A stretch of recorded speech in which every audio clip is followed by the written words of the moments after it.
이번 주는 사순절 네 번째 주일입니다.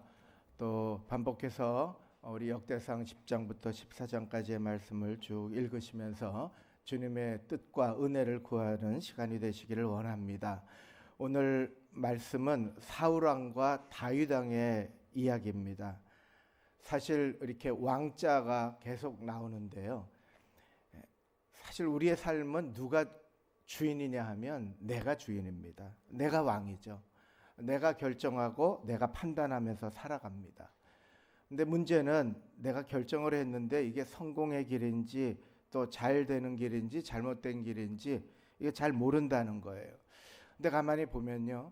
내가 운전대를 잡고 가는 것 같아도 결과적으로 보면 내가 운전하지 않는 때가 많아요. 실제로는 나의 욕망이 나를 결정해요. 내 방향을 이끕니다. 두려움이 나를 이끌어갈 때가 많아요. 체면이, 돈이, 물질이, 사람의 시선이 내 운전대를 잡고 막 나를 몰아붙일 때가 많습니다. 그러면서 지치고 그러면서 무너질 때가 많은 경우 그렇습니다. 사순절 기간에 주님의 고난의 의미를 생각하며 저희들이 내 삶에 누가 왕 노릇하고 있는가, 내 자리에 지금 누가 왕좌에 앉아 있는가를 한번 살펴보시는 귀한 시간들이 되시기를 먼저 주님의 이름으로 간절히 축원드립니다. 아멘. 오늘 본문은 두 왕을 나란히 놓고 우리에게 보여주는 것이 있습니다. 사울의 끝과 다윗의 시작이죠. 그래서 사울 왕은 하나님께 묻지 않음으로 시작됐고 마지막을 끝냈고, 또 한 왕은 다윗 왕은 하나님께 묻는 것으로 시작해서 하나님께 물으면서 그의 인생을 마치는 것을 봅니다. 우리의 삶에 있어서도 좀 자세히 살펴보면 그렇습니다. 우리의 발걸음에 있어서 우리가 항상 내가 주권자고 내가 왕처럼 내가 결정하며 살죠. 가정에서, 직장에서, 관계에 있어서 내가 딱 결정합니다. 돈을 어떻게 쓸지 내가 결정하죠. 시간을 어디에 둘지, 무엇을 우선순위로 삼을지 내가 결정합니다. 말은 어떻게 해야 될지. 우리는 매일 내가 왕처럼 나의 의지로, 나의 감정으로 우리가 결정하고 선택합니다. 그런데 문제는 내가 선택을 통해서 내가 지금 무너지고 있느냐 아니면 계속 세워지고 있느냐가 사실 우리들의 고민이고 문제죠. 근데 중요한 것은 그때 어떤 기준이, 선택의 기준이, 결정의 기준이 무엇인가가 사실 우리의 고민입니다. 성경은 그 선택의 기준을 이렇게 말씀하고 있습니다. 하나님께, 다윗 왕처럼 하나님께 묻고 사느냐, 아니면 사울 왕처럼 자기가 살아가지만 전혀 묻지 않고 살아가느냐, 이것이죠. 한 왕은 묻지 않음으로 무너져 버렸고, 한 왕은 물어가면서 자기의 삶을 세워갔기에 그의 삶은 형통했던 것입니다. 첫째로 우리가 살펴볼 것이 있습니다. 사울 왕의 무너짐의 비극은 어떻게 전개되었을까요? 우리가 살펴볼 필요가 있죠. 오늘 본문 13장 14장은 사울이 왜 무너졌는지를 아주 단순하고 분명하게 말씀하고 있습니다. 역대상 10장 14절 말씀입니다. 우리 한번 같이 읽어보시겠습니다. 여호와께 묻지 아니하였으므로 여호와께서 그를 죽이시고 그 나라를 이새의 아들 다윗에게 넘겨주셨더라. 아멘. 아멘. 사울 왕이 갈수록 몰락했던 이유는 전쟁에서 졌기 때문만이 아니라는 것입니다. 이스라엘 사람들이, 유다 사람들이 바벨론 포로에 돌아와서 역대기, 자기 민족의 역사들을 쭉 다시 적어 내려가면서 깨달은 것이에요. 사울 왕이 실패하고 북이스라엘, 남유다가 다 멸망한 이유는 영적으로 진단을 해보니까 첫 번째는 사울 왕처럼 하나님의 말씀을 지키지 않았다는 거예요. 13절에 사울 왕은 여호와의 말씀을 지키지 아니했다고 말씀이 나옵니다. 그러니까 하나님의 뜻을 알고도 자기 방식대로 살았다는 거예요. 예를 들면 그런 것이 있습니다. 사무엘상 13장에 보면 길갈에서 전쟁을 벌이는데 너무 강력한 거예요, 이 블레셋 사람들이. 그러니까 백성들도 그렇고 이 이스라엘 군대들이 떨었다 이렇게 나옵니다. 불안하여서 떨었던 거죠. 그리고 백성들 마음이 흩어지니까 이제 사울이 다급했습니다. 그래서 예배를 드리는데 사무엘 선지자가 올 때까지 사실 예배의 질서가 지켜져야 되는 거잖아요. 사무엘 선지자가 와서 예배를 인도하고 백성들이 위로를 받아야 되는데 사무엘이 좀 늦는 거예요. 그러니까 사울이 조급했습니다.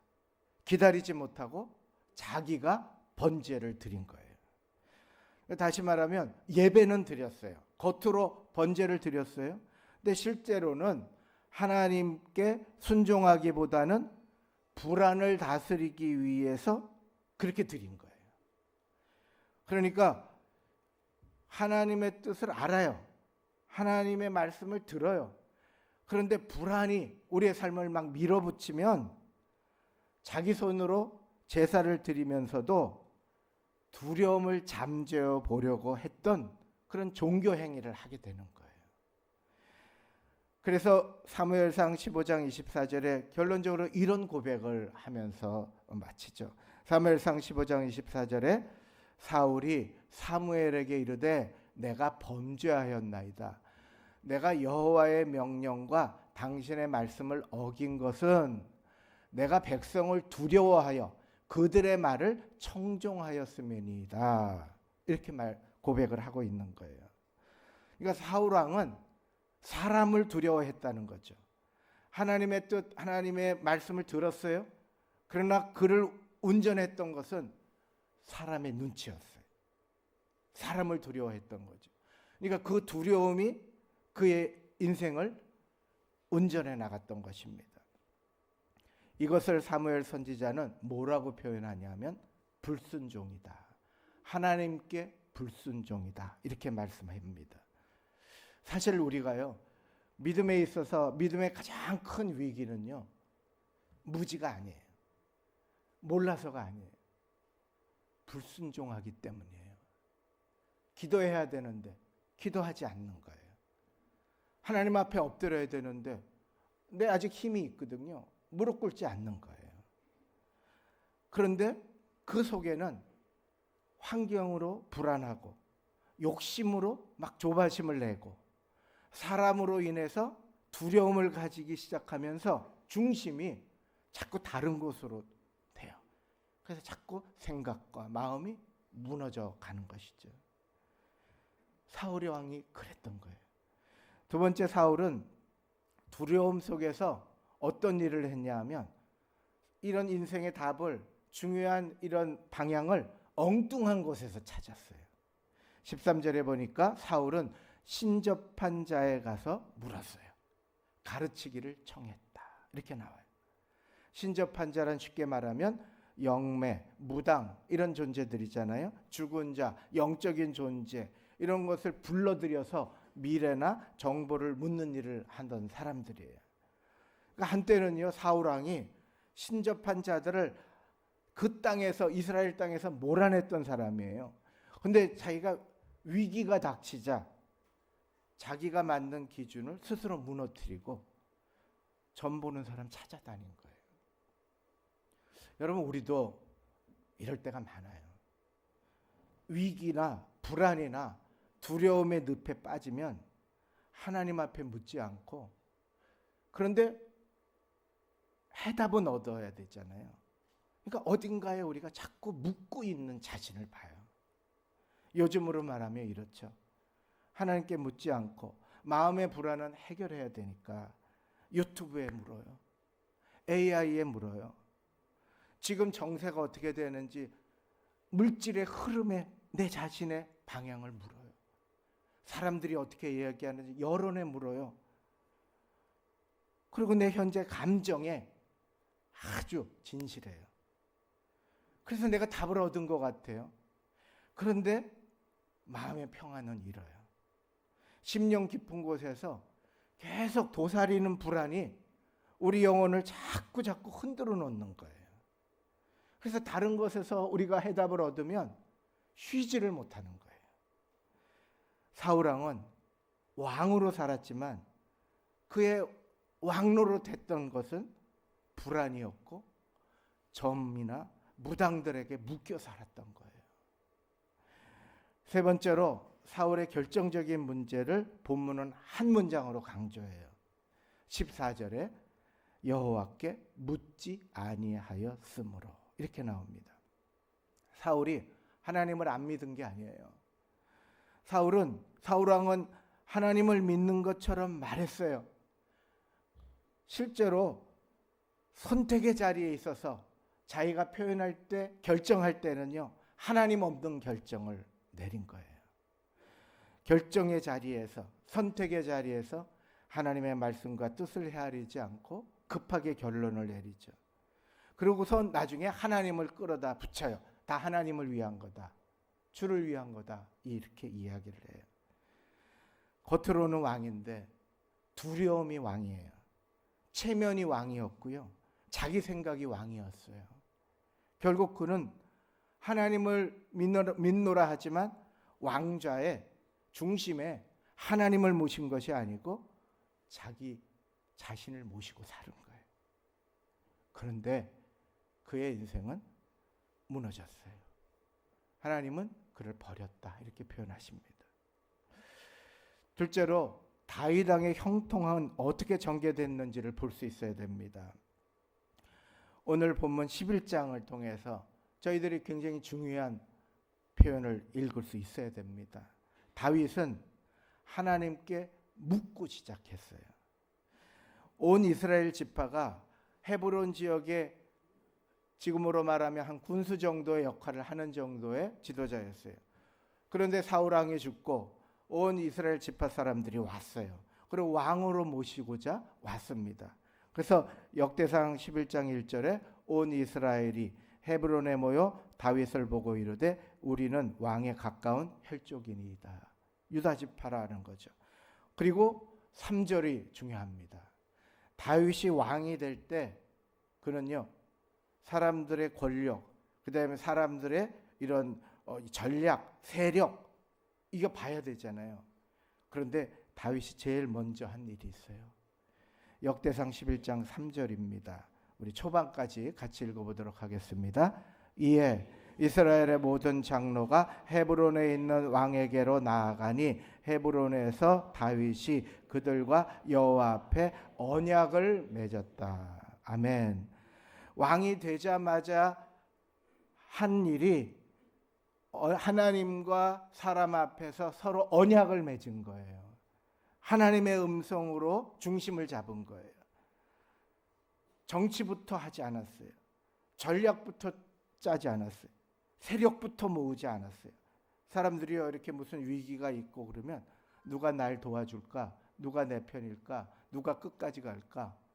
이제 세력 판단하잖아요. 그런데 다윗은 하나님 앞에 언약을 세웠어요. 하나님 앞에 나왔어요.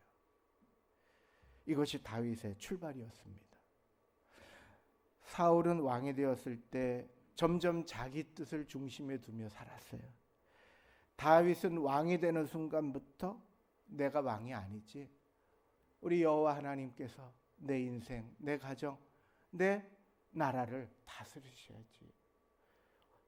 주님 하나님을 왕으로 삼았어요. 다윗은요, 우리나라의 광개토 대왕처럼 영토를 확장시켰던 왕이었습니다. 전쟁을 잘했어요. 그런데 그는 항상 전쟁 전에, 싸우기 전에 하나님께 물었어요. 그래서 시편 150편의 반이 그의 고백이에요. 다윗은 한마디로 자신의 지식을, 자신의 지혜를, 자신의 판단을, 자신의 평가를 가지고 이스라엘을 이끌어가기 전에 먼저 하나님께 묻는 사람이었습니다. 전쟁 앞에서도 물었고요, 도망 다니는 중에도 물었고요, 왕이 된 이후에도 제일 먼저 한 일이 하나님 앞에 언약을 세우고 물었습니다. 다윗의 위대함은 어디에 있을까요? 다윗이 실패도 하고 도망 다니기도 하고 다윗이 망가지기도 했어요. 그런데 그는 항상 하나님께 돌아갈 줄 알았어요. 전부의 의지 없어서 손 들고 옵니다. 멀리 갔더니 처량하고 고나요. 주님 앞에 돌아올 줄 알았어요. 여러분, 우리는 우리의 삶의 주권자죠. 하루에도 수십 번씩 우리는 결정하며 삽니다. 내 감정대로 내가 지금 말할 것인가? 아니면 내가 좀 절제할 것인가? 내가 결정하는 거예요. 누가 그걸 안 해줘요. 물질을 가지고 정말 나만 위해서 쓸 것인가? 아니면 하나님의 나라를 위해서 내가 쓸 것인가? 결정해. 내가 결정하는 거예요. 관계에 있어서 내 의를 내세울 것인가? 아니면 화평을 세우는데 우리가 더 관심을 가질 것인가? 위기가 와요. 사람 눈치를 볼 것인가? 아니면 하나님을 먼저 볼 것인가? 우리가 결정하는 거예요. 우리는 왕노를 타고 결정해요. 그런데 그 결정 방식이 우리의 인생을 갈라놓는 것입니다. 사울왕의 모습이라면 불안이 왕노릇한 거죠. 성급함이 왕노릇한 거예요. 그러니까 불안은 어때요? 불안은 사람을 급하게 만들잖아요. 근데 그 급함은 뭐와 멀어지냐면 하나님과 멀어져요. 그래, 하나님께 기도하고 하나님께 음성 듣기는 뒤로 하고 빨리 내가 내 감정 생각으로 결론을 내리는 거예요. 그러니까 주변 사람들한테 막 함부로 하죠. 그러다 보니까 내 삶 속에 계속해서 알 수 없는 두려움이 계속 흔들리게 되고 자꾸 내 감정과 모습이 늪으로 빠지는 거예요. 근데 다윗 왕의 모습은 이래요. 그는 넘어졌어요. 그래도 하나님께 돌아왔습니다. 위기일 때요, 도망 다닐 때, 사막을 헤매고 다닐 때 시편을 쓰면서 하나님 앞에 엎드려 기도했어요. 한마디로 다윗은 결론을 내리기 전에 먼저 엎드리는 사람이었어요. 사울 왕이 자기를 죽이려고 쫓아올 때, 동굴로 들어올 때 보니까 죽일 수 있는 기회가 왔거든요. 그런데도 먼저 하나님께 물어요. 주먹질 할 수 있었어요. 칼을 빼들 수 있었어요. 그런데 물었어요. 하나님께 물었습니다. 여러분, 우리는 믿어야 됩니다. 겸손하게 왕의 왕 되신 하나님께 무릎을 꿇을 줄 아는 사람이, 무릎을 꿇고 물을 줄 아는 사람이 세워져 가는 사람이 될 줄로 믿습니다. 이것에 대해서는 우리가 분명한 신앙 고백이 있어야 될 것입니다. 그러면 어떻게 우리가 구체적으로 하나님께 묻는 다윗처럼 엎드려 살 수 있을까요? 기도하고 엎드리는 3단계를 이번 한 3주간 동안 연습하시고 같이 엎드리셨으면 좋겠습니다. 첫째는 멈추는 기도가 있으셔야 됩니다. 결정하기 전에, 행동하기 전에 잠깐 멈추시는 믿음이 필요합니다. 사울 왕은 멈추질 못했어요. 왜? 불안이 등을 막 떠밀기 때문에 그래요. 큰일 났다. 그런데 다윗은 멈췄어요. 여호와 하나님 앞에 섰던 것입니다. 여러분, 불안하고 괴로우세요? 불안이 나를 막 힘들게 하세요. 며칠 전에 하영조 목사님 설교를 듣다 보니 그런 말씀을 하시더라고요. 여러분, 생각이 많아지세요? 생각이 많아질 때 기도하세요. 불안이 나를 흔들고 괴로움이 나를 몰아붙일 때 하나님은 우리에게 잠깐 멈추라고 하시는 겁니다. 그리고 하나님 앞에 나오시기를 바랍니다. 막 다급할 때 멈추는 것은 낭비가 아니에요. 신앙의 용기입니다. 이렇게 기도할 수 있습니다. 주님, 제 마음이 너무 급합니다. 그러나 이 결정을 하는 제 안에 왕이 누군가를 보게 하여 주시옵소서.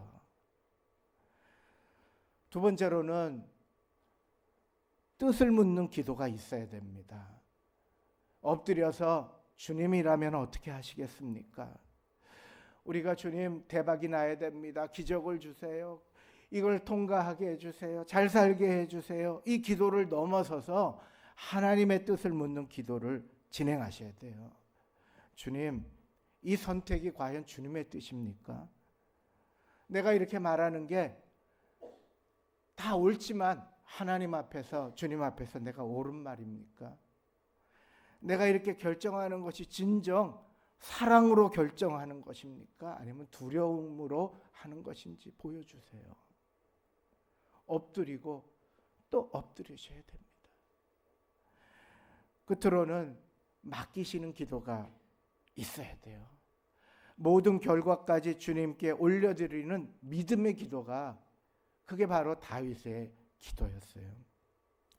많은 경우 기도해 보니까, 여러분도 많이 기도해 보셨겠지만 저도 기도 많이 하고 깊이 하고 오래 하기도 하고 그러잖아요. 그래도 결과가 당장 바뀌어서 환경과 여건이 좋아지지는 않더라고요. 그러나 하나님께 묻고 기도하는 사람들은 결과까지 맡게 될 줄로 믿습니다. 주님, 제가 할 일 다 했습니다. 이제 결과는 주님께 맡깁니다. 내 자식, 내 가정, 내 이 모든 여건들 내가 최선을 다해서 합니다. 게으르지 않고 낙심하지 않고 무너질 때 도망가지 않고 버텨서 해냅니다. 그러나 결과는 주님께 맡깁니다. 이런 기도가 있을 때야 비로소 내 마음에 주권이 회복되는 거예요. 불안함이 내 왕노릇하는 것에서 내려옵니다. 하나님이 내 판단의 근거가 되시는 거예요. 하나님의 평강이 나를 다스리기 시작하면 어떤 일이 일어나느냐? 올바른 상황 판단이 생기고요. 자신 있는 결정을 하게 되고 주변을 대하는 태도가 바뀌게 될 줄로 믿습니다. 사순절은 우리들에게 한 가지를 분명히 보여주십니다. 십자가의 주님은, 예수님은 하나님의 아들이시고 왕 중의 왕이셨어요. 천사를 동원하여 그 모든 사람들을 다 제거하실 수 있었어요. 그러나 예수님은 그렇게 하지 않으셨습니다. 오히려 겟세마네 동산에 엎드리셔서 땀방울이 핏방울이 되도록 엎드려 기도하셨어요. 로마 군병들이 쳐들어오고 고통을 주기 직전에 대제사장의 하인들이 잡으러 오는 그 순간에 다급하고 초조하고 행동을 해야 되는 그때 베드로는 칼을 차고 있었고 12명이라도 어떻게든지 도전할 수 있었던, 힘을 과시할 수 있었던 그때에 예수님이 이렇게 기도하세요. 마가복음 14장 36절입니다. 같이 읽겠습니다. 이르시되 아버지여, 아버지께는 모든 것이 가능하오니 이 잔을 내게서 옮기시옵소서. 그러나 나의 원대로 마시옵고 아버지의 원대로 하옵소서 하시고 아멘. 이것이 바로 예수님의 사순절의 기도였고, 우리가 사순절에 하나님께 묻는 우리들의 완전한 기도의 모습인 줄로 믿습니다.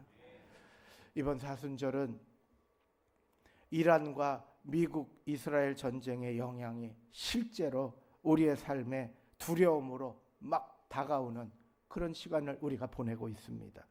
유가 파동이 시작됐고 다른 전쟁의 공포가 시작됐고 삶의 팍팍함이, 가슴이 먹먹한 분들이 많아졌습니다. 이제 하나님께 물을 때입니다. 이제 하나님 앞에 물으셔야 됩니다. 그래서 이번 3주간 동안 기도 제목을 근심, 두려움, 녹이기로 정했습니다. 고난주간 특별 새벽 기도 전에 3주간 동안 저녁에 나와서 월화수목금토 8시부터 9시까지, 내일부터 부활주일 전까지 저희들이 이곳을 기도원 삼아, 수도원 삼아, 세상과 좀 떨어진 그런 시간 삼아 하나님께 묻는 시간을 가지려고 합니다. 첫째 주는 내 안의 근심과 두려움에 대해서 우리가 하나님께 물으시는 개인과 마음과 건강과 미래와 가정의 염려를 하나님께 묻는 시간을 가지면 좋겠습니다. 두 번째는 관계 속에서 두 번째 주는 근심과 두려움이 있을 겁니다. 부부 관계, 자녀 관계, 부모 관계, 교회, 직장, 사랑 관계, 하나님 앞에 좀 물으시는 시간들을 가지려고 합니다. 세 번째 주는 시대 속에서 근심과 걱정이 있습니다. 경제, 나라, 전쟁, 사회 혼란, 우리 교회의 사명, 교회의 소망들. 이 교회 공간이 기도원이고 수도원이 되셔서 우리 사순절 3주 기간 동안 묵고 싶고 너무 힘들고 어려우면 저희들이 근심과 괴로움을 녹이는 시간을 꼭 가져주시기를 부탁을 드립니다. 마음을 정하시고 틈틈이 시간 되시는 대로 이때 나오셔서 하나님께 묻는 다윗처럼 시간을 보내셨으면 좋겠습니다. 참 희한한 건요, 제가 이번 주에 근심, 두려움, 괴로움 이것으로 막막해서 우리가 뭔가를 자꾸 찾잖아요. 불안을 어떻게든지 없애려고 그러고 뭔가를 확고한 걸 찾아보려고 하고 내가 가진 것이 뭔지를 확인하고 뭔가 사람들이 막 이러는데 얼굴이나 모습이나 너무 힘든 거예요. 주님, 그걸 어떻게 하면 좋을까요? 하나님 앞에 기도하는 중에 사실은 지난주부터 고민하다가 올 월요일 날 그래, 내가 먼저 엎드리자. 내가 하나님 앞에 나아가자. 그래서 이 공간을 하나님 엎드리는 공간, 하나님께 묻는 공간으로 삼자. 월요일 날, 화요일 날 계획을 하고 다시 준비를 하고 기도를 하고 특별 새벽 기도가 있지만 모든 생각들 다 뒤로 하고 제가 이렇게 정리를 했어요. 아무도 안 나와도 나 혼자라도 나오자. 그랬는데 참 희한한 건요, 하나님이 먼저 저를 그 기도를 받으신 것 같아요. 목요일 날이가 금요일 날 느닷없이 이 지역에 교동의 목사님 한 분이 전화가 왔어요.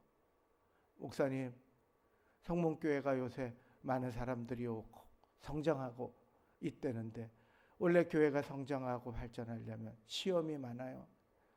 제가 중보기도 하겠습니다. 제가 요청도 안 했는데 그 기도자들이, 중보자들이 주변에 생기기 시작한 거예요. 여러분, 우리가 괴로울 때, 어려울 때 주님 앞에 우리의 근심과 우리의 괴로움을 녹이면 그때 하나님 아시고 우리 주변에 많은 사람들을 붙여주시고 기도하게 하시고 주의 천사로 우리를 인도하실 줄로 믿습니다.